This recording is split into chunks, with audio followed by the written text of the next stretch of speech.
Historia de la pedagogía, sección 20. Primera parte, la cultura y la educación en la antigüedad. 7. Aristóteles. 34. La lógica como instrumento de investigación. 35. La metafísica. 36. La teología. Esta es una obra de los maestros Abagnano y Bisalbergi. 34. La lógica como instrumento de investigación. El hecho de que el principio de contradicción tenga una formulación lógica y otra ontológica, es decir, referidas tanto a nuestro discurrir sobre las cosas como a las cosas mismas, es sumamente instructivo para comprender cómo entendía Aristóteles la función de la lógica, de la que fue el primer teórico, con el nombre de analítica, puesto que el nombre de lógica fue introducido por los estoicos. Para Aristóteles, todas las ciencias, inclusive la filosofía primera o metafísica, tiene en común los procedimientos racionales con que realizan sus demostraciones y que garantizan la validez de sus afirmaciones. Estos procedimientos no son una vestidura exterior sobrepuesta a un cuerpo de doctrina de origen diverso. Antes bien, en la medida en que son correctos, se identifican con la realidad misma que es el objeto de cada una de las ciencias y revelan su organización efectiva, sus articulaciones vitales. La lógica es un instrumento de investigación. Organón o instrumento será llamado más tarde con toda propiedad el conjunto de las obras lógicas de Aristóteles, que funcionará en la medida en que su estructura corresponda a la de la realidad. Por tanto, convendrá que nos ocupemos de ella brevemente, aun cuando ello nos obligue a adelantar algunos conceptos de la metafísica. Objeto de la lógica son ante todo los juicios y las proposiciones que los formulan. En efecto, solamente los juicios pueden ser verdaderos o falsos. Constan de un sujeto y un predicado, que, considerados aisladamente, no son ni verdaderos ni falsos. Verdadera o falsa será solo su unión.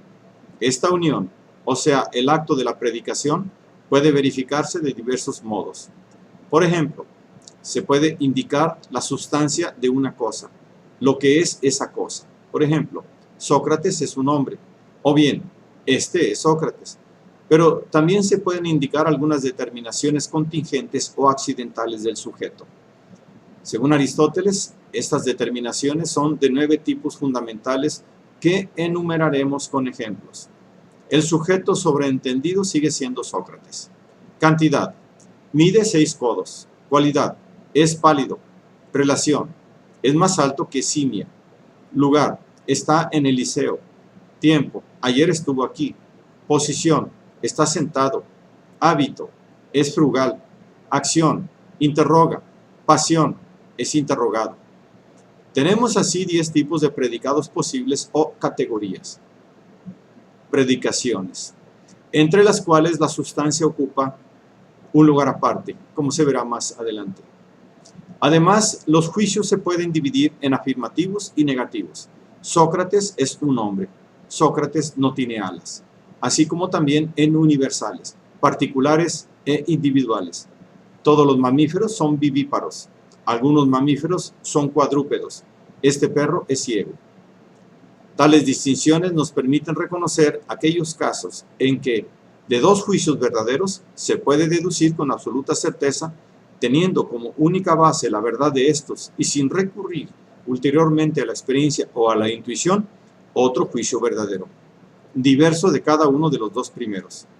Esta es la famosa ley del silogismo, por la que Aristóteles distingue prolijamente entre los casos en que la deducción es válida y los casos en que es inválida.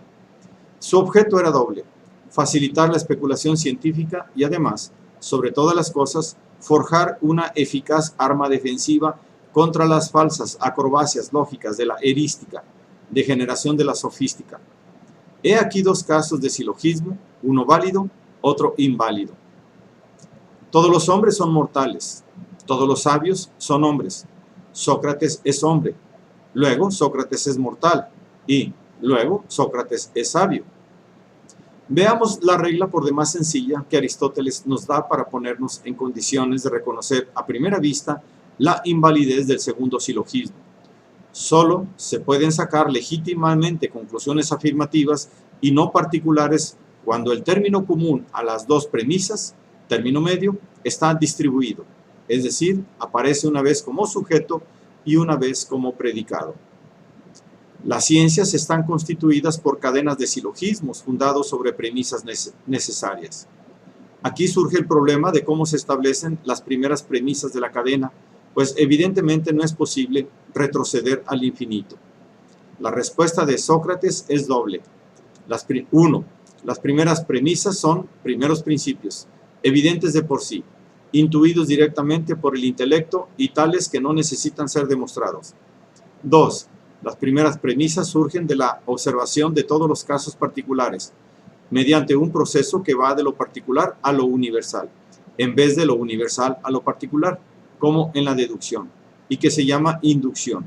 Por ejemplo, de la observación de que el mejor piloto es el más experto, así también el mejor cochero o el mejor albañil, etc. Se llega a la conclusión de que en general, quien es más experto en una cierta cosa es el mejor en ella. Mas, para poder dar origen a una conclusión verdaderamente cierta, tal que pudiese constituirse en premisa universal y necesaria de deducciones demostrativas, la inducción debería ser completa, es decir, estar basada en la observación de todos los casos posibles. Por tanto, Aristóteles considera de todo punto preferible, siempre que se pueda, la otra vía, o sea, la que parte de primeros principios universales evidentes por sí mismos.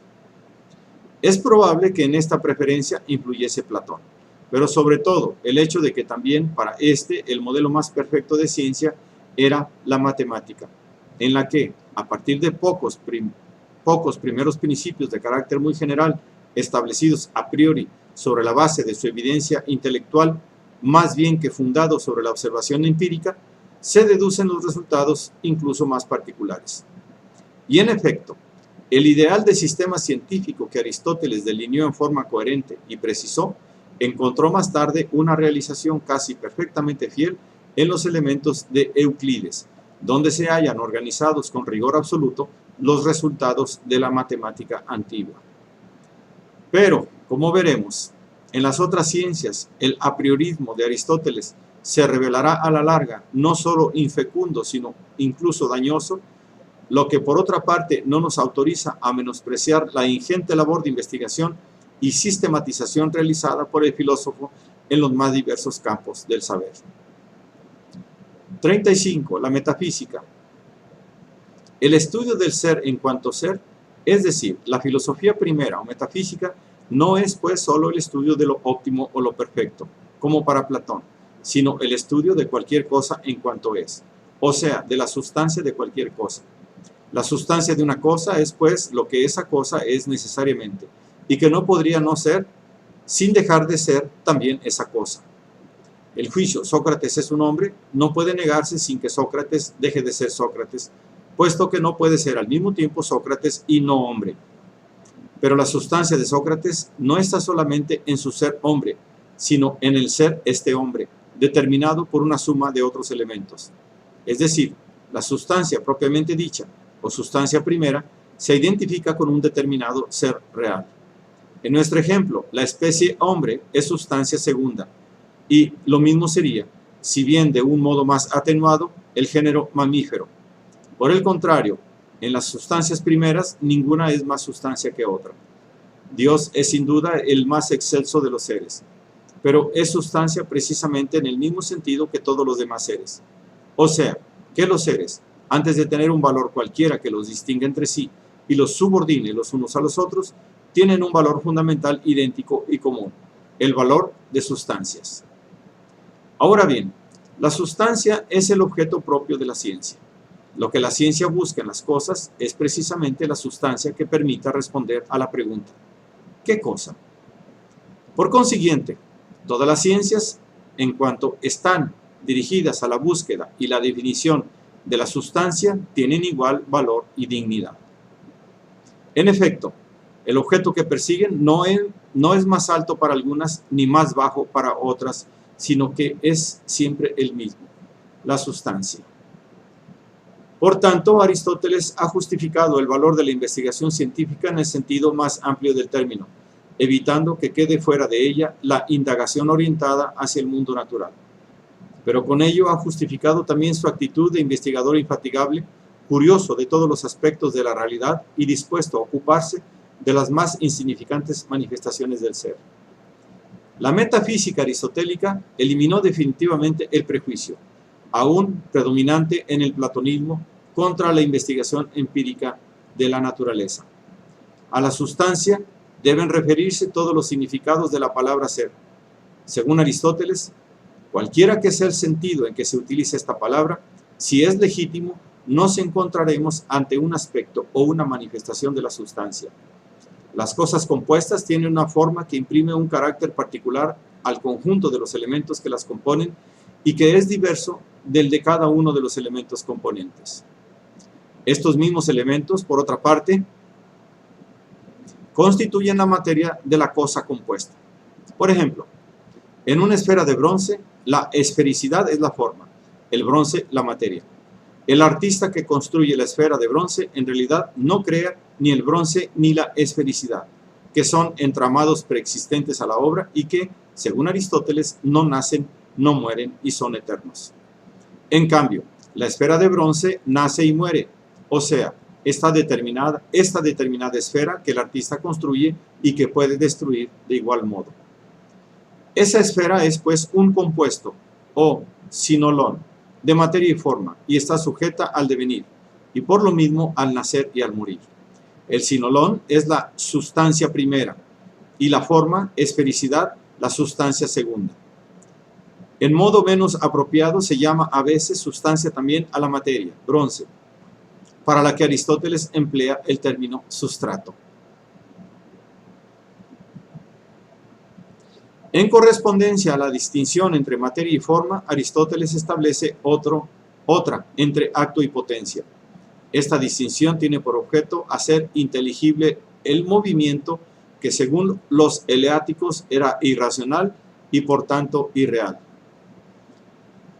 Según Aristóteles, el devenir sería irracional si, como pensaban los eleáticos, consistiese en pasar del no ser al ser y viceversa. Semejante paso es efectivamente imposible porque de la nada, nada puede surgir y porque el ser no puede reducirse a nada. Según Aristóteles, el devenir es, por el contrario, un paso de lo que es en potencia a lo que es en acto. El ser en potencia no es la nada, sino cabalmente la potencia, o sea, la posibilidad de producir el ser en acto. Por ejemplo, la semilla es la planta en potencia, el niño es el hombre en potencia, etc. El acto no es otra cosa que la realidad plena y entera del ser, puesto que la potencia no es más que la simple capacidad de producir tal ser. Por eso, Aristóteles dice que el acto precede a la potencia. El niño no puede nacer sino de un hombre ya adulto que lo precede.